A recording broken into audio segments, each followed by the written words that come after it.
दोस्तों, अच्छाई पर यकीन करके आपके लिए एक और कहानी लेकर आया हूँ। एक राजा की राजकुमारी। एक पत्नी अपने पति से कहती है कि पता नहीं क्या हो गया हमारी बेटी को, कल से कुछ भी नहीं खाया। जब पूछो तो कहती है कि प्लीज़ माँ, मुझे अकेला छोड़ दो। उसकी आंखें सूजी सूजी सी लगती है, शायद सारी रात रो रही थी। फिर सुबह जब जगाने गई तो फिर वो उदास बैठी थी। मुझे लगता है शायद किसी ने प्यार में उसे धोखा दिया है, शायद किसी ने उसका दिल तोड़ा है। मुझे डर लगता है कि कहीं वो कुछ गलत ना कर ले।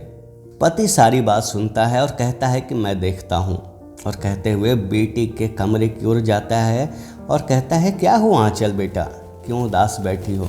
बेटी कहती है, पापा प्लीज़ मुझे कुछ समय के लिए अकेला छोड़ दो। फिर पापा कहते हैं, ठीक है, लेकिन मेरी एक छोटी सी शर्त है कि तुम मेरी एक छोटी सी बकवास कहानी सुन लो, फिर मैं यहाँ से बिना कुछ कहे चला जाऊँगा। अपने पापा के लिए इतना तो कर ही सकती हो। बेटी ने कहा, ठीक है। पापा कहानी सुनाना शुरू करते हैं। आज से लगभग 20 साल पहले एक बहुत ही अमीर राजा हुआ करता था। उसके 2 बेटे थे, लेकिन उसका बड़ा बेटा बहुत ही संस्कारी और आज्ञाकारी था। राजा चाहता था कि उसके बाद उसका बड़ा बेटा ही राजगद्दी पर बैठे। कुछ समय बाद राजा ने अपने बेटे की शादी एक खूबसूरत राजकुमारी से कर दी।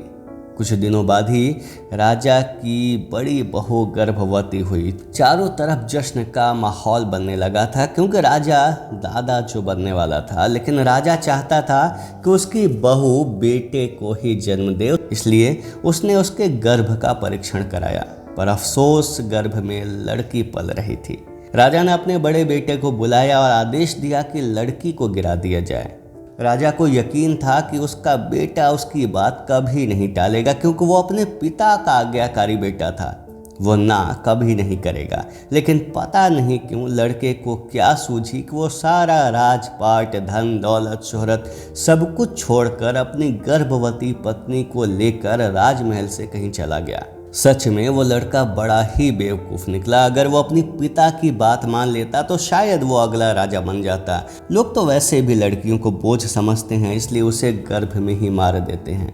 पूरे राज्य में केवल यही चर्चा चल रही थी कि वो लड़का कितना बेवकूफ़ और पागल था, जो एक बेटी के लिए अपना सब कुछ छोड़ गया और तमाम सुख सुविधाओं को ठोकर मार के चला गया। न जाने अब वो कैसा और किन हालातों में जी रहा होगा। तभी उसकी माँ, जो दरवाजे पर टेक लगाए सब सुन रही थी, अंदर आई और अपनी बेटी से बोली कि वो पागल बेवकूफ़ आदमी और कोई नहीं बल्कि तेरे पिताजी हैं, जो तुझे आज एक सच्ची कहानी सुना रहे हैं। तू अक्सर कहा करती थी कि तूने नाना नानी को तो देख लिया, लेकिन अगर पिताजी अनाथ ना होते तो तू दादा दादी को भी देख लेती। तू बड़ी होकर दादा दादी से मिलने की जिद ना करे, इसलिए तेरे पिताजी ने तुझे सच कभी ना बताया और सब कुछ होते हुए भी खुद को अनाथ बना लिया। बाद में तेरे दादा दादी ने तेरे पिताजी को कई बार बुलाया और कहा कि बेटी को लेकर ही आना। मैंने भी कई बार जोर देकर कहा कि चलिए ना, चलते हैं। तब तेरे पिताजी ने तुझे गोद में उठाकर एक ही बात कही कि जिस घर में मेरी गुड़िया की मौत का फरमान जारी हुआ, उस घर में मैं सांस कैसे ले सकता हूँ। उस दिन तेरे पापा ने एक और कसम ली कि तेरे बाद इस घर में कोई भी संतान नहीं आएगी।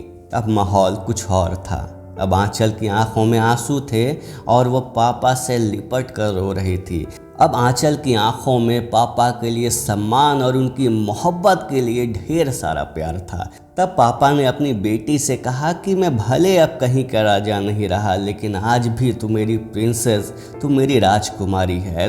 दोस्तों, ये वो दौर चल रहा है जब दिल लगाना और दिल का टूट जाना एक आम बात हो गई है। इस पर एक बात ज़रूर याद रखिएगा कि कोई और भी है जिसके लिए आप जान से भी ज़्यादा कीमती है। कुछ भी करने से पहले उनके बारे में ज़रूर सोचिएगा, जिन्होंने आपके लिए ना जाने कितनी कुर्बानी दी है। शायद कईयों को तो पता भी नहीं होगा कि उनके पेरेंट्स ने उनके लिए क्या क्या कुर्बानियाँ दी है। So love your parents first, उसके बाद तो कहीं भी दिल लगाओ, क्या फ़र्क पड़ता है। लेकिन अपना ध्यान रखिएगा। धन्यवाद दोस्तों।